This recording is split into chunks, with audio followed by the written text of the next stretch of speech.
Michael Gove hit out at the EU for not accepting its own logic when it comes to fisheries, as Brussels still wants the same access to British waters, despite the UK leaving the bloc.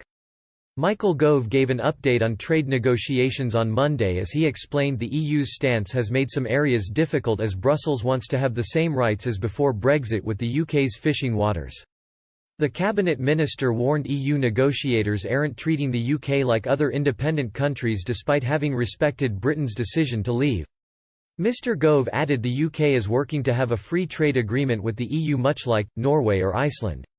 Speaking in the committee meeting, Mr Gove said, "This is one area where I think that the EU's stance is particularly difficult and challenging. The EU quite rightly say to the UK, look, you're leaving and we respect that. You cannot have the same rights if you do not have the same obligations, outside the EU as inside the EU, and we accept that. We accept that the nature of our economic relationship will change. Well, have a free trade agreement, want be members of the single market. But, the EU don't appear to accept their own logic when it comes to fisheries.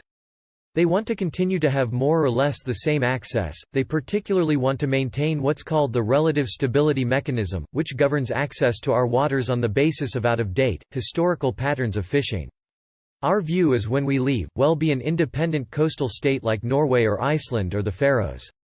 And therefore, access to our waters should be negotiated on an annual basis in the way it is with those countries."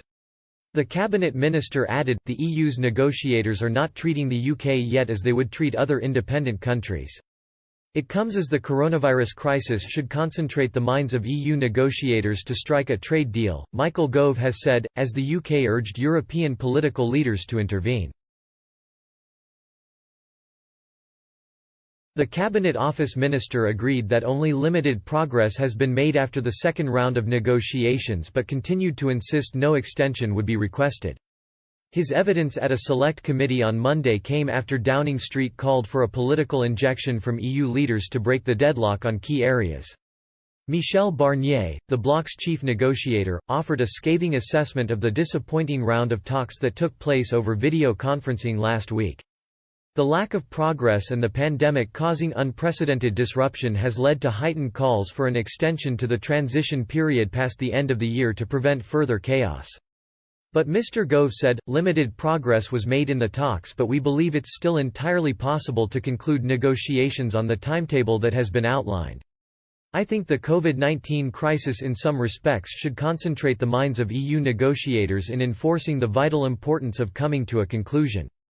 Mr Gove cautioned the Committee on the Future Relationship with the EU that I am not very good at predictions, but he said the odds of reaching a deal were definitely better than 2 to 1.